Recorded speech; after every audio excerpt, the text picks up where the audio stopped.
मोहतरम नाज़रीन करام, आज के इस वीडियो में 15 ऐसे हुकूक को जानेंगे जो कि बीवी के हुकूक हैं शौहर पर, और उस हुकूक को, उस हक को शौहर को फॉलो करना चाहिए। अस्सलामु अलैकुम वरहमतुल्लाहि वबरकातुह। मैं मुफ्ती मोहम्मद इस्लाह सकाफी और आप देख रहे हैं आपका फेवरेट चैनल इस्लाही हब। मेरे प्यारे इस्लामी भाइयों, बाज दफा ऐसा होता है कि शौहर का जो हक होता है बीवी पर और बीवी का जो हक होता है शौहर पर, ये दोनों हुकूक दोनों को मालूम नहीं होते हैं और उनके दरमियान ये इख्तिलाफ और इंतशार शुरू हो जाता है। तो आज की इस वीडियो को बनाने का मकसद ये है ताकि शौहर को ये मालूम हो जाए कि बीवी के हुकूक क्या हैं और शौहर को किस तरीके से फॉलो करना है और बीवी को क्या चीजें बतानी है और बीवी का शौहर पे क्या हक होता है।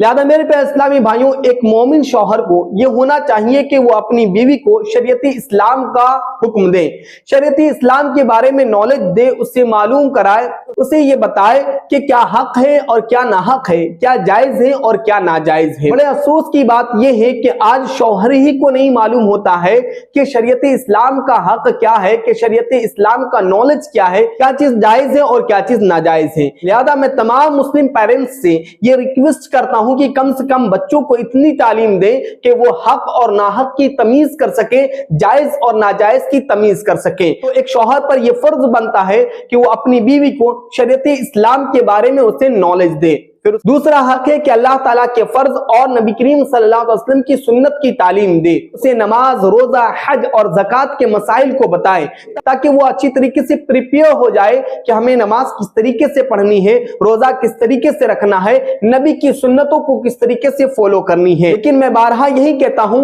कि तमाम मोमिन मुसलमान नौजवानों को इतनी तालीम हासिल करनी चाहिए ताकि वो अपनी बीवी को इन तमाम चीजों के बारे में नॉलेज दे सके। फिर उसके बाद शौहर पर तीसरा हक ये है कि दुनिया की बातों से उसे हटाए। बहुत दफा ऐसा होता है कि बहुत सारी लड़कियों की ये आदत होती है और फिर उसके बाद वो दूसरे के बारे में गीबत क्या करती हैं, दूसरे के बारे में बात किया करती हैं और इससे क्या होता है, इख्तिलाफ और इंतशार क्रिएट होता है।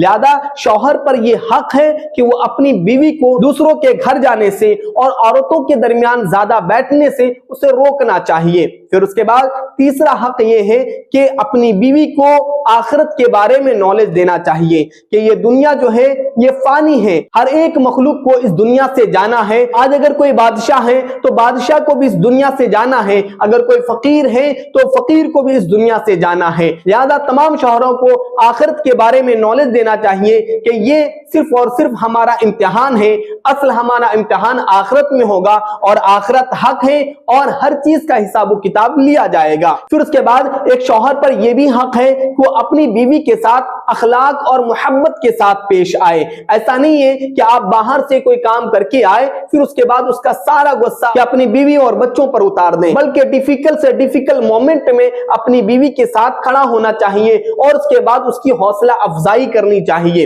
एक शौहर पे ये हक है। लेकिन बड़े अफसोस की बात यह है कि बहुत सारे हमारे इस्लामी भाई ये समझते हैं कि मैं हाकिम हूं तो मैं अपनी बीवी को गुलाम और लौंडी की तरह रखूंगा और उसे जैसा चाहूंगा वैसे ताने दूंगा और गाली और गलोच करूंगा और सताऊंगा।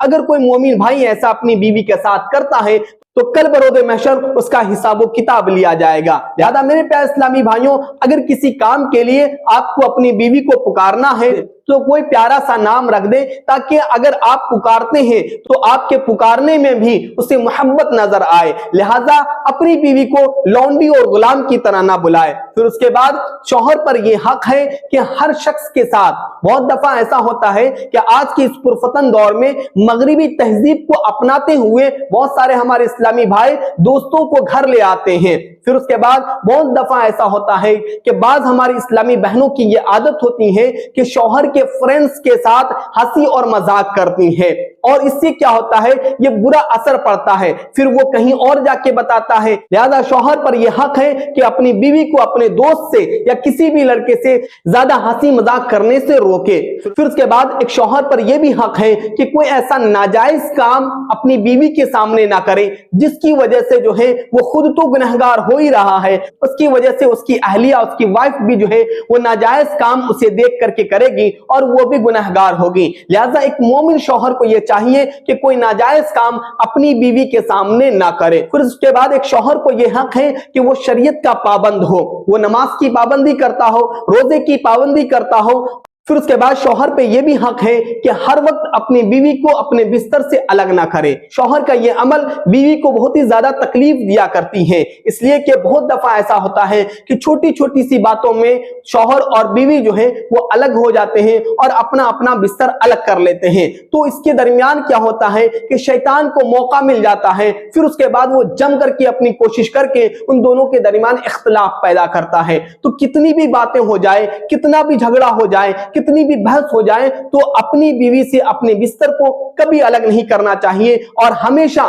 कोई सा भी सिचुएशन हो अपनी बीवी के साथ शौहर को अपना बिस्तर रखना चाहिए। इट मींस अपनी बीवी के साथ जो है आराम करना चाहिए। फिर उसके बाद एक शौहर पर यह हक है कि कोई ऐसा काम उसे ना करवाए जिससे नमाज की उसकी पाबंदी ना हो सके। फिर उसके बाद एक शौहर पर यह हक है कि ज्यादा अपनी बीवी को औरतों के मेल जोल से दूर रखे। ये कि जाहिर सी बात है, अगर आपकी बीवी दूसरे औरत से मिलेगी तो वो किसी दूसरे घर के बारे में गुफ्तगू करेगी, वो किसी दूसरे मर्द के बारे में गुफ्तगू करेगी, वो किसी और के बारे में बुराई करेगी। तो जब वो बुराई में मुब्तला होगी तो कल बरोज़ महशर आपसे सवाल किया जाएगा कि आपको ये हक हासिल था कि आप अपनी बीवी को रोक सकते थे उस जगह जाने से, लेकिन आपने रोका नहीं।